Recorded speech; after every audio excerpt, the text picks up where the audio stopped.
El próximo 19 de noviembre se conmemora en todo el mundo el Día Internacional contra el Abuso Sexual Infantil o a las infancias. Por eso se hace un llamamiento a un grito global contra esto y hay una serie de organizaciones que se están convocando para poder organizar diferentes actividades y acciones vinculadas a esta cuestión. Nosotros hoy vamos a charlar acerca de esto con Paola Fermanelli y con Laura Perrin para que nos cuenten cómo se están organizando aquí en Corrientes. ¿Cómo están? Gracias por venir. Gracias, Augusto, gracias por invitarnos. Bueno, ¿cómo surgió la idea de sumarse a esta convocatoria global? Bueno, en principio, tomando conocimiento de la cantidad de casos que había y que se mantenían en silencio absoluto y que del tema no se podía hablar y que a la hora de visibilizar había, no sé, miradas para otro lado. En realidad nos encontrábamos con esas situaciones y empezando esta búsqueda notamos que había ya un grupo de mujeres organizadas en Buenos Aires, pero que también estaban en diferentes lugares del país, pocas, pero estaban. Y tuve el honor de encontrarme con Laura Perrin y bueno, y con Laura... En realidad, la red de infancia robada, yo vengo el nombre, por ahí vine hoy, pero también la red está a lo largo de todo el país y es una preocupación. Yo las estoy escuchando y es verdad que es a todo nivel, porque de cada uno de los foros de distintas provincias, hay 36 foros a lo largo de la Argentina, todas están movilizándose. Algunas, como nosotros, sumándonos a movimientos, organizaciones ya que han empezado esto, y otras comenzando desde la red y promoviendo desde ellos, ¿no? Y charlando hace un rato que estábamos con Paola, que también para mí ha sido una alegría, porque solos no podemos, y es una realidad, y a pesar que el foro es tan conocido, igualmente acá en Corrientes no somos ni muchos ni tan conocidas. Primero que nos damos cuenta que tenemos que sumar, y la otra cosa que decíamos que nos da dolor a nivel social, no sé si indiferencia, incapacidad, tontera humana, que tengamos que pedir y reclamar y hacer un día para recordar que los niños hay que cuidarlos, ¿no? Es decir, nunca nos cansamos de decir lo mismo, decir, ¿qué nos pasa?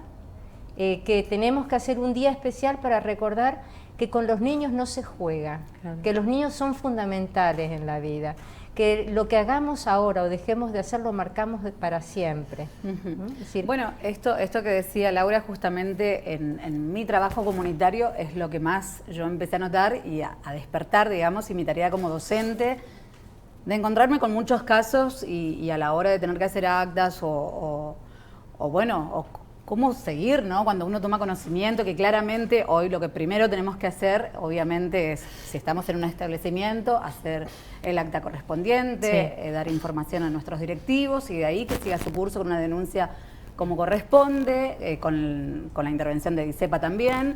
Y en el trabajo comunitario, y ahí te encontrás con una serie de situaciones donde, bueno, hace falta más presencia del Estado. Totalmente. La justicia, porque en realidad venimos a todos los distintos estamentos que claro. uno tiene que ver. Porque, por ejemplo, depende de qué comisaría vos vayas, te hacen caso o no te hacen caso, te aceptan o no te aceptan, te ponen trabas o no te ponen trabas. Los fiscales en general dicen directamente a pedir a la gente que la denuncia la haga o la exposición la hagan en fiscalía, que es mucho más directo. Pasa que ahí hay una distancia y me quedé pensando en esto que decías, Paola, de la docencia.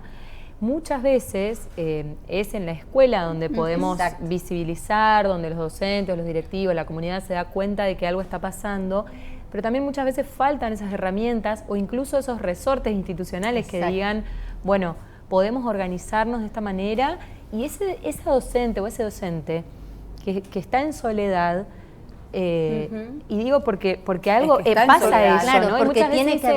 Porque tiene que haber una decisión institucional. Tenemos la escuela. La escuela es una organización y que tiene jerarquías, tiene un movimiento. Depende del ministerio. O sea, entonces te vas enroscando con todas las cosas. Si no hay un acuerdo de todos los lugares, siempre se va a empezar a trabar. ¿Por qué? Porque una directora que no se siente acompañada o sostenida o validada por el supervisor o por el subsecretario o por la ministra o ministro, no va a hacer nada, claro, porque queda varada en medio de... Ustedes piensen que en realidad ponerse defendiendo a los niños, que es lo que deberíamos hacer todos, empezamos el primer trabajo con los padres. Cuando los padres son los responsables del maltrato, del abuso, bueno, hay todo un movimiento. Claro. Y la docente, sí, porque esta es una dicotomía, ¿no? Si lo denuncio, lo van a dejar de traer a la escuela, pierdo contacto con ese niño o esa niña y perdemos, ¿no? Sí, o sea, igualmente, por eso yo insisto también con esto, el docente está muy desamparado también. Exactamente. O sea, tiene que venir, hay una cuestión jerárquica que claramente mira para otro lado y eso es lo que estamos necesitando nosotros, que se organicen, tomen decisiones, porque estas son decisiones políticas. Si hasta el momento no se hizo lo suficiente es porque no se quiso hacer, básicamente. Porque si nosotras tomamos conocimiento de los casos, ¿cómo puede ser que el Estado no? Bueno, ahí para poner un poco en situación también a la gente que nos está mirando, porque vos dijiste, cuando empezaste a hablar, hablaste de casos, ¿no? Es decir, nosotros tenemos estadísticas, es decir, ni ante la evidencia podemos poner a funcionar el engranaje estatal. No, nosotros acá en Corrientes, por lo menos, yo no conozco estadísticas, no conozco estadísticas y he tratado de llegar a esa información. Las estadísticas que tenemos es de UNICEF, es de por ahí las estadísticas que pueden llegar a la Defensoría de Niñez y Adolescencia. ¿Pero son estadísticas generales o también mencionan a Corrientes ahí? Dentro de las estadísticas que se hacen de Argentina, sí, se menciona, por supuesto, en realidad es general hasta el momento.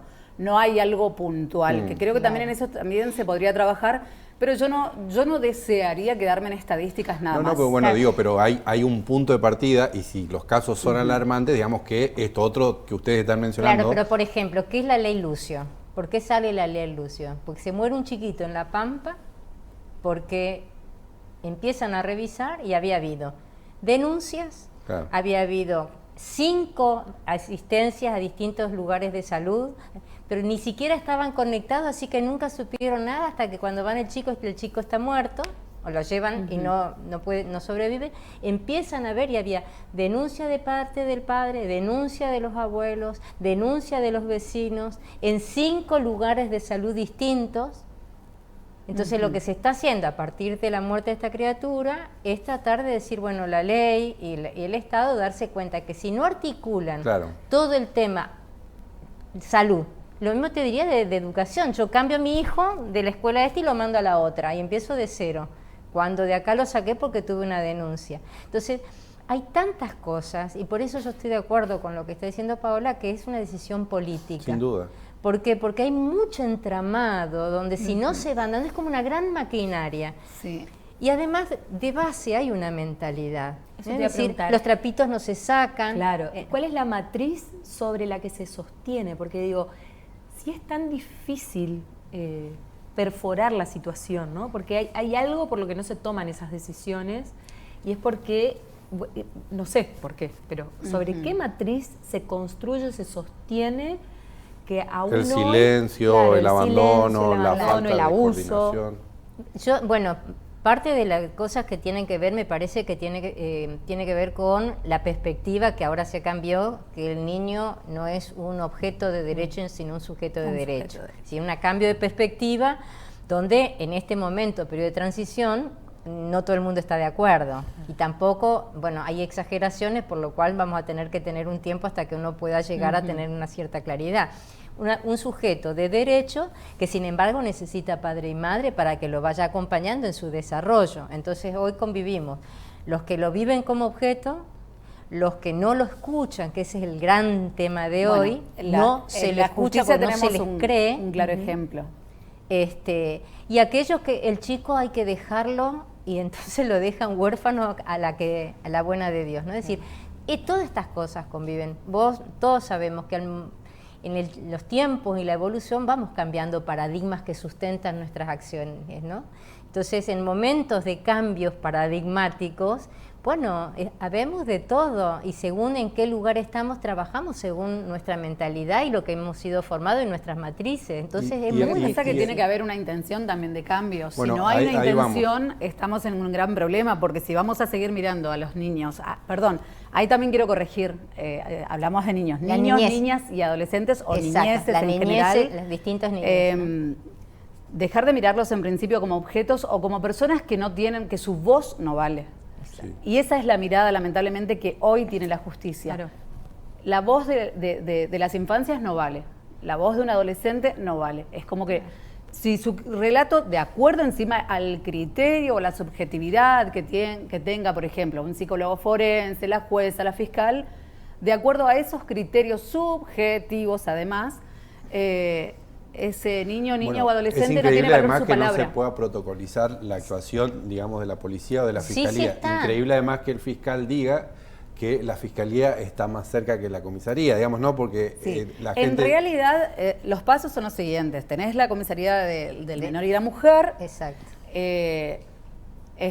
Delitos sexuales, que en realidad se va para allá, digamos, para delitos sexuales, y de ahí a la fiscalía o al juzgado. Okay.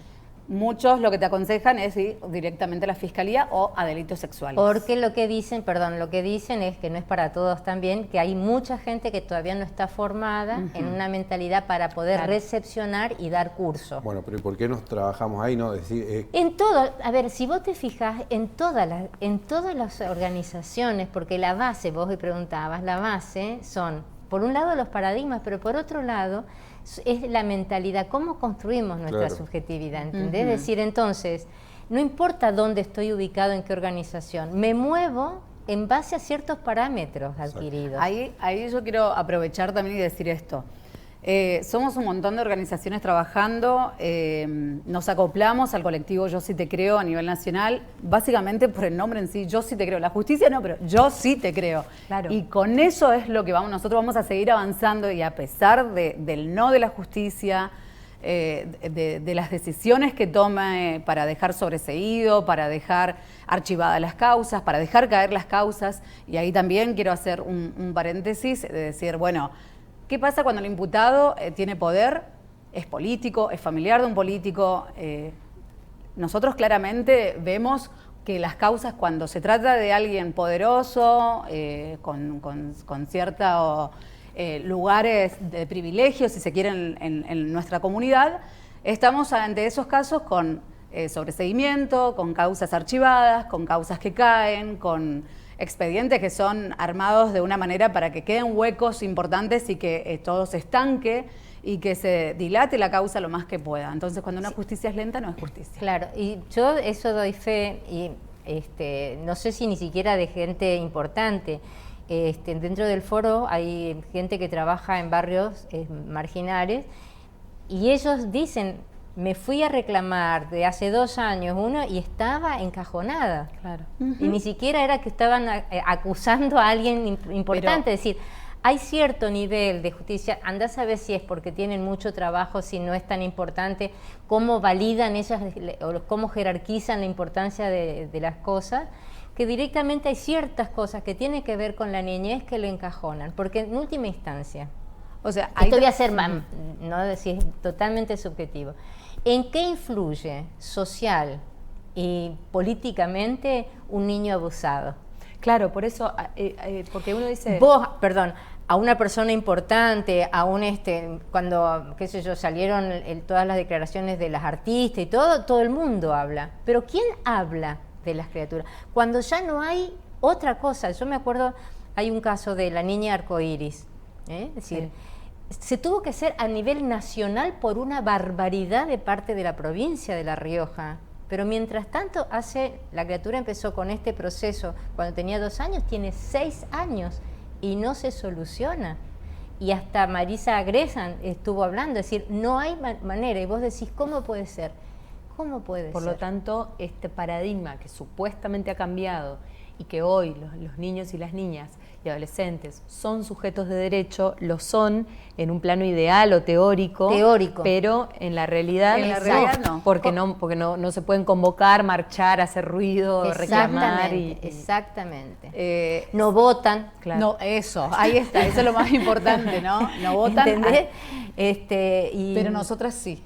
Ahora, ¿cómo llegan a ustedes los casos de abuso, las situaciones, las historias? ¿Cómo se van encontrando con eso? Claro. No. Sí. Bueno, en principio, yo además de comunicadora soy docente, he hecho también mucho trabajo comunitario. Y además estoy denunciando también hoy por hoy a un psicólogo infantil que está sobreseído en este momento y se ha apelado, está en cámara la situación, así que a la brevedad estaremos conociendo a ver cuál es la situación y si no, seguirán todas las instancias correspondientes hasta que la justicia pueda mirar el caso con perspectiva de infancias y con perspectiva de género y que el hecho de que sea el cuñado de un senador provincial no quede impune. Y las nuestras en el foro llegan por estar trabajando, uno de los miembros del foro viviendo en el barrio, porque trabaja en CONIN, por gente que se acerca, por comentarios. Yo básicamente, personalmente trabajo más, pero nosotros trabajamos en distintos ámbitos, trabajamos mucho, o por lo menos intentamos, en la prevención. Ajá. Estamos ahora articulando con la municipalidad en el área de salud, yendo a un SAP. Claro. Decir, prevención, educación y atención de situaciones concretas. Y manifestarnos cuando hay algo que es una resolución que no nos parece que ha sido hecha de acuerdo a los cánones ni siquiera legales. Claro. Les preguntaba por esto porque justamente intento ver cuál es la red que va sosteniendo o que va posibilitando que algunas personas, ¿no? Algunos niños y niñas tengan esa posibilidad fortuita casi de poder hablar, denunciar. Lo que acaba de decir Gabriela es tal cual, fortuita de que por ejemplo, ¿se acuerdan con en el hogar que una señora pasó y lo escuchó llorando al chiquito y ahí se destapó algo? Mientras tanto, mucha gente sabía. Exactamente, que ahí volvemos al caso Lucio. ¿Cuánta gente sabía que el chiquito pasaba por esa situación y todos miraron para otro lado? Claro. Ahora que el chiquito ya no está, bueno, ahora hacemos los posteos, hacemos esto, reclamamos justicia. Pero mientras tanto podemos prevenir. Cuando hablamos de prevención es esto, si tomamos conocimiento, digamos, de un caso, bueno, comprometernos con eso, hacer aunque sea una denuncia anónima para que alguien vaya a ver esa situación.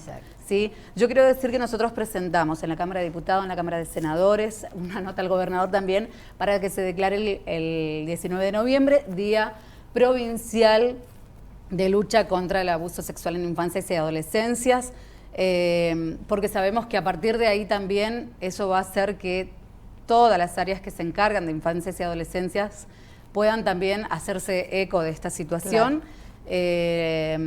Tuvimos, un llamado de la Cámara de Diputados, de la diputada Centurión, va a trabajar en un proyecto de ley y probablemente declaren de interés, por lo menos para este año, y para el año que viene probablemente ya lo tengamos y más declarado. allá de que es difícil y todo esto que están planteando ustedes, un escenario bastante complejo, desde que están en el asunto, ¿no? Desde que están en tema, ¿ustedes sienten que avanza, que hay un impacto, más allá de que sea dificultoso y eso? Es lento. Pero sí, algo hay, por lo menos se habla. Porque antes ni siquiera se hablaba. O sea, yo vine en el año 96 a vivir acá a Corrientes. Y yo miro y digo, hay una diferencia abismal, ¿no? Pero en cuanto a la realidad y a la necesidad, todavía no empezamos a caminar, te diría. Entonces en eso estamos, ¿viste? Es decir, ¿dónde miramos? Proceso. Yo trato de mirar positivamente, miro allá y digo, no, hemos avanzado, pero se avanzó. Frente a la necesidad y a la conciencia de cómo trabajamos con los niños. Porque hay muchas maneras de abusar de los niños, ¿no? Es decir, cuando no los escuchás, cuando no los callás, pero también cuando no los cuidás, no los acompañás, no los alimentás. Y acá entra todo un montón de cosas que son muy complejas. Claro.